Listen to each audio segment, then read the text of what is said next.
So my first question for you is obviously you have like a musician's background, so you Yes. have lots of musicality. So what was it for this particular musical that really impressed you in terms of the music of it?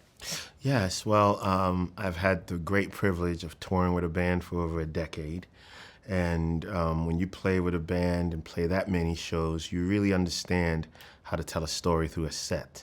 You know, what song do you open with? What song do you close with? You know, those become kind of your arc of musical storytelling. So when I got this job, I thought about it the same exact way. It's a concert. How are you going to play that out? So, okay, what song do you open with? You know, what song do you close with? What's your middle narrative and musically? But the more important thing for me was figuring out how to step away from how we think about musicals, where music just comes out the sky, right? My goal with my music team was to figure out how we could create organic sources of music, whether it was the horse's hoofs that builds into a cadence and then the girls playing patty cake and the camera booms up to them, or the guys building the houses, putting up posters that ends up becoming a musical cadence.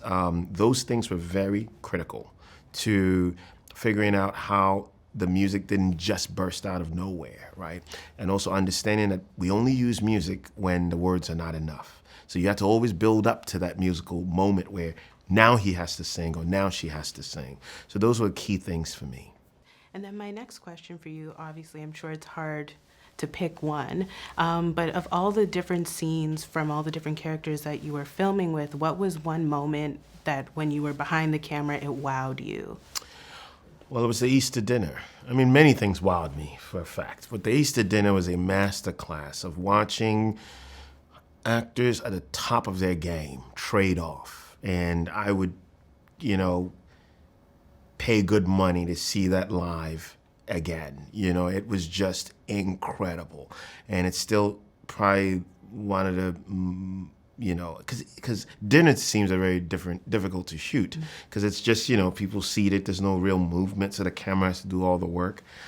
This was incredible to see, and then the finale of it, when everybody leaves the table and we just linger on Mister on one side and old Mister on the other side, and it encapsulates what our whole movie is about: generational trauma and how it's passed down. The Color Purple is such a beloved, whether it's the film, whether it's the book. Yes. So what was it like for you trying to meld, the older version, but keep some new things for yourself? Yes, I mean, yes, you're right. Alice Walker's brilliant Pulitzer Prize-winning book is the source material. That's where we all give reverence to. My job was really to ask myself, what can we contribute? And I think the biggest thing was giving Celie an imagination, a sprawling imagination, where for once we could see her, the machinations of her working to liberate herself, right? Which I don't think we had seen in previous iterations.